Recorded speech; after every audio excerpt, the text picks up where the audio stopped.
Hello and welcome to Vagdevi English Grammar Classes. I am Rama and we are learning the basic English grammar in this channel. So our today's topic is future tense. Okay. So as you know, our today's topic is future tense. तो future tense होता क्या है? Future tense means भविष्य काल. In Hindi we call it भविष्य काल. मतलब जो चीजें भविष्य में होने वाली है. Okay. So the future tense expresses events or actions that have not yet happened but will happen at some point in the future. Okay, I repeat, the future tense expresses events or actions that have not yet happened. मतलब अभी तक हुए नहीं हैं, ऐसी actions, ऐसे events जो अभी तक हुए नहीं हैं but will happen at some point in the future. मतलब भविष्य में कभी ना कभी वो होने वाले हैं, होंगे. Okay, so there are 4 types of future tense, each with its unique structure and purpose. तो जैसे हमने प्रेजेंट टेंस में पढ़ा, जैसे हमने पास्ट टेंस में पढ़ा, वैसे ही फ्यूचर टेंस के जो सेंटेंसेस होते हैं उसके अपने यूनिक स्ट्रक्चर होते हैं और हर टाइप ऑफ सेंटेंस के अपने कुछ पर्पस होते हैं. वही हम इस चैनल में आज के दिन पढ़ने वाले हैं. ओके, तो types of tenses, I mean future tenses कितने होते हैं? सिंपल फ्यूचर या simple indefinite, future continuous, future perfect and future perfect continuous. In 4 type के टेंसेस के बारे में हम इस एपिसोड में आज पढ़ेंगे. सो पहला टेंस हमारा है क्या? हमारा पहला टेंस है सिंपल फ्यूचर या simple indefinite, future indefinite. Okay, so ये क्या है हम समझते हैं. It describes an action that will happen in future. ये सिंपल फ्यूचर है, इसमें सिर्फ ये बताया जाता है कि आने वाले समय में क्या होने वाला है. ओके, फ्यूचर में यानी कि भविष्य में क्या होने वाले हैं. So structure of the sentence देखते कैसा होता है. इसमें भी सब्जेक्ट सबसे पहले आता है, प्लस विल या शेल आएगा, plus base form of the verb. Base form of the verb मैंने वर्ब का first form plus object. Okay, so for examples, I will visit my grandparents next week. Okay, I will visit my grandparents next week. Okay, so यहाँ I क्या है? I subject है, I के बाद will है, and then visit क्या है? Visit यहाँ पे base form of the verb है. ओके, और ऑब्जेक्ट क्या है? Grand parents. ठीक है, इस तरह से. Let me tell you one thing students, I के साथ विल और सेल लगाने का एक रूल होता है. ओके, आई और वी के साथ हम शेल लगाते हैं, आई और वी के साथ हम सेल लगाते हैं. अभी जैसे ये सेंटेंस है आई विल, यहाँ पे आई सेल भी लगा सकते हैं, आई सेल लगाना भी गलत नहीं होगा, लेकिन आई सेल जो है वो कम यूज में होता है. जो हमारे कॉमन कॉन्वर्सेशन की भाषा होती है ना, उसमें हम मोस्टली विल ही ज्यादा यूज करते हैं, shall is useless comparing to will. Okay, but यहाँ पे सेल लगाना भी, सेल लिखना भी गलत नहीं होगा. ओके, सो तो पहला क्या सेंटेंस है? I will visit my grandparents next week. So I have explained you, I is the subject, then will, and visit is the base form of the verb, and grandparents next week is the object. Okay, let's see the next sentence. She will bake a cake for the party. Okay, she will bake a cake for the party. Okay, तो यहाँ पे क्या कह रहे हैं कि she जो लड़की है वो पार्टी के लिए केक बेक करेगी. केक बेक करेगी, ठीक है, मतलब फ्यूचर में बेक करेगी. ओके, पहले सेंटेंस में भी यही बता रहे हैं कि आई जो है वो अपने ग्रैंड पेरेंट्स के घर नेक्स्ट वीक जाएंगे. ओके, तो ये दोनों सेंटेंस में क्या समझ में आ रहा है? यही समझ में आ रहा है ना कि जो एक्शंस यहाँ होने वाले हैं वो भविष्य में होने वाले, फ्यूचर में होने वाले हैं. ओके, अगेन सी यहाँ पे क्या है? सी सब्जेक्ट है, सी के साथ will, and what is bake? Bake is the base form of first form of verb. Okay, then next sentence, they will play cricket tomorrow. They will play cricket tomorrow. तो they यहाँ पे subject है, they के साथ will, play, play again is the first form of the verb, cricket tomorrow. Okay, then next, he will call you after dinner. He will call you after dinner. तो he जो है वो subject है, call first form of verb है, तो ही call करेंगे you को, लेकिन कब? डिनर के बाद. ओके, तो ये भविष्य में होने वाली घटना बता रहे हैं. Then fifth one, we shall go to the park in the evening. We shall go to the park in the evening.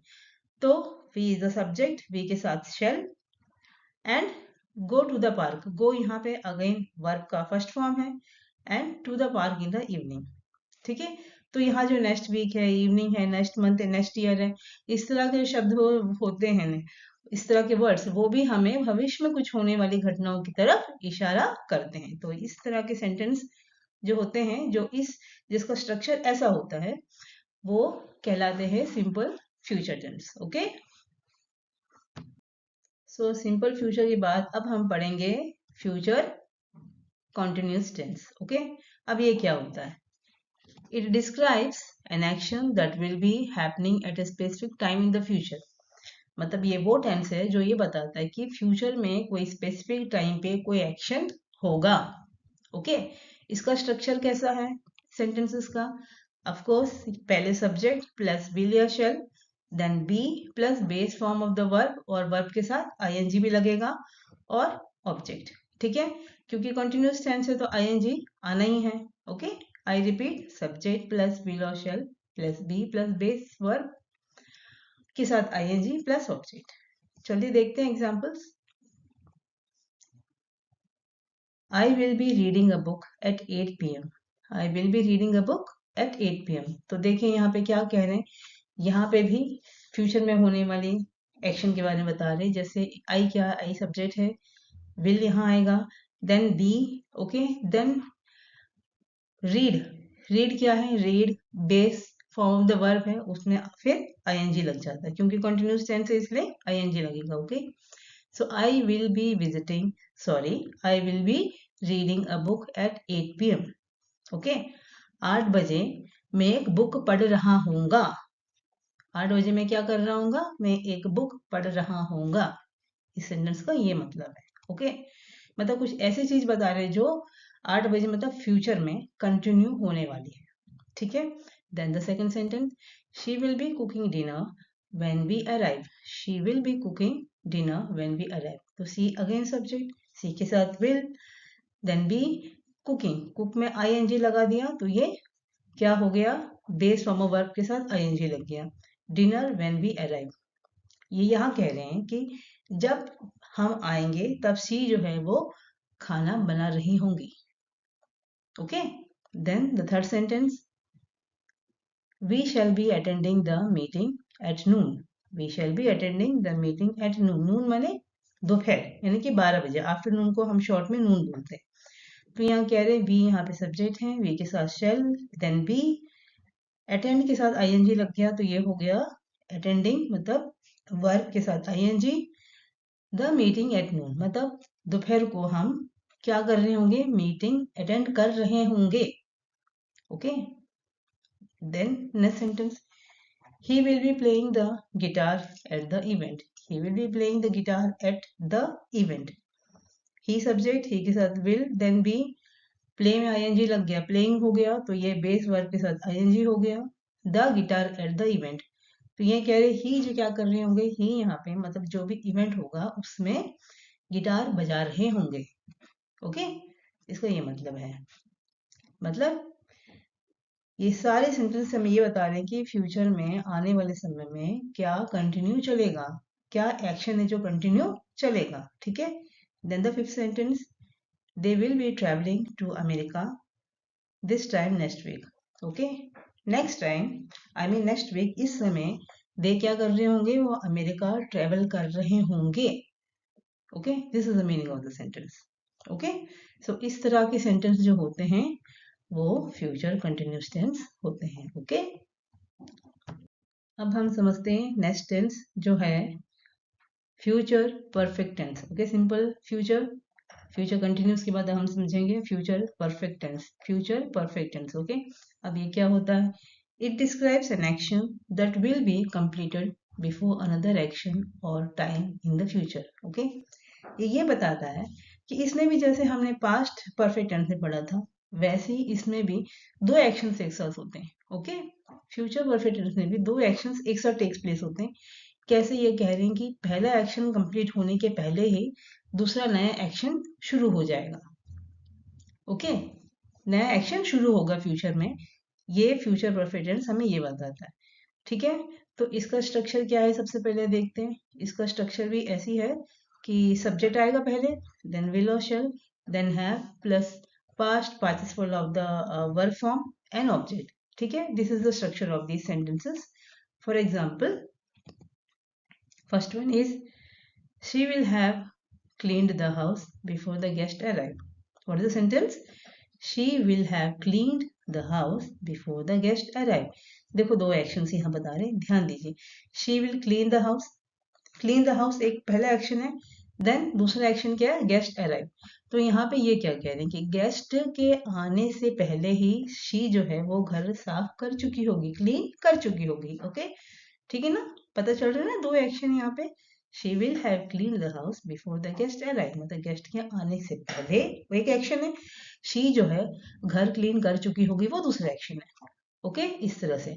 Again C subject है, सी के साथ will, मतलब यहाँ पे या तो will have आएगा या shall have आएगा। तो यहाँ आया इस सेंटेंस में will के साथ have। Then past participle form of verb यहाँ पे क्लीन्ड हो गया।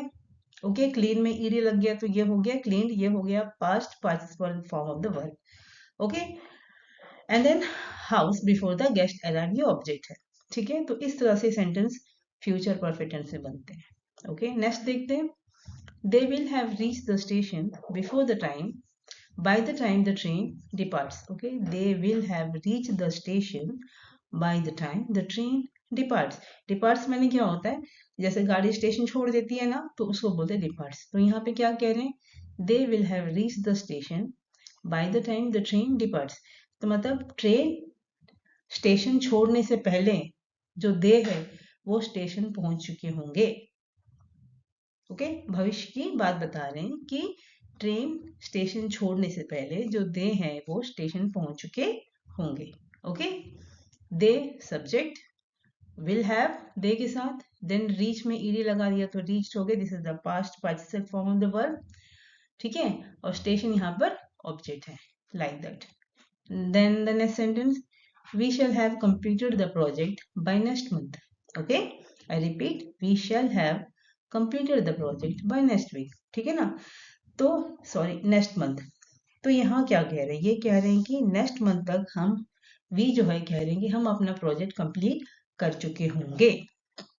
भविष्य में होने वाली घटना कि नेक्स्ट मंथ तक हम अपना जो प्रोजेक्ट है जिसपे हम काम करें वो कंप्लीट कर चुके होंगे। ओके, तो वी सब्जेक्ट, वी के साथ shall have I mean, then complete में ईडी लग गया, कंप्लीटेड हो गया the project by next month. Next,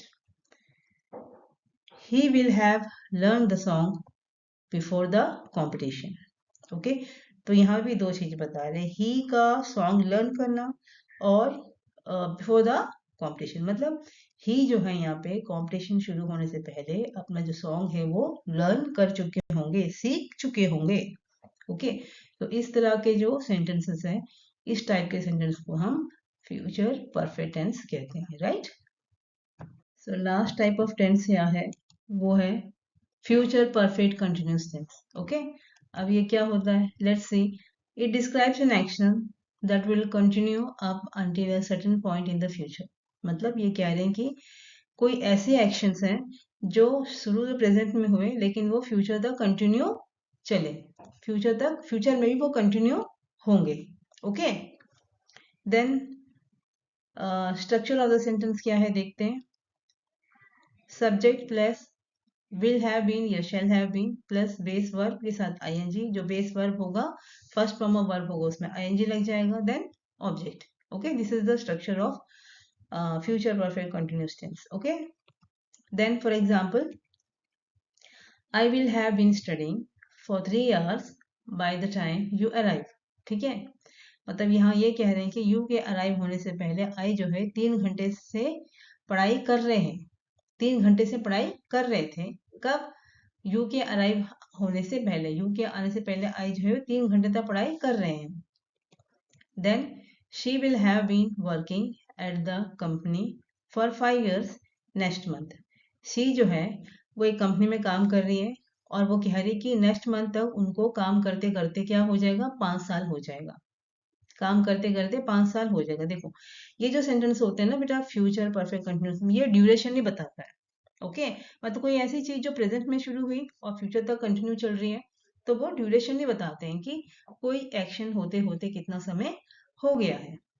okay, then the third sentence, he will have been practicing the piano for 2 hours when the teacher arrive। Okay, तो ही बता रहे हैं कि टीचर के आने से पहले ही जो है वो पियानो 2 घंटे से प्रैक्टिस कर रहे हैं। Then we shall have been driving for 6 hours by the time we reach our destination।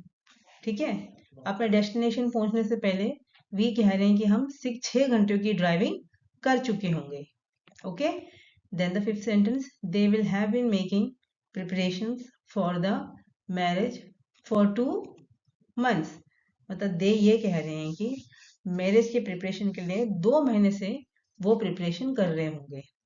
Okay, तो ये बताते हैं यहाँ पे, मतलब ये जो सेंटेंसेस होते हैं इसमें ड्यूरेशन भी बताया जाता है कि कोई चीज कोई एक्शन कब तक चला, वो प्रेजेंट में शुरू होके फ्यूचर तक वो कंटिन्यू चल रही होती है। ये होता है future perfect continuous tense. So I hope students आपको समझ में आया होगा। So that's all with future tense. Okay, so आप इसे देखिए, समझिए, और मिलते हैं नेक्स्ट एपिसोड में। Till then see you and may God bless you.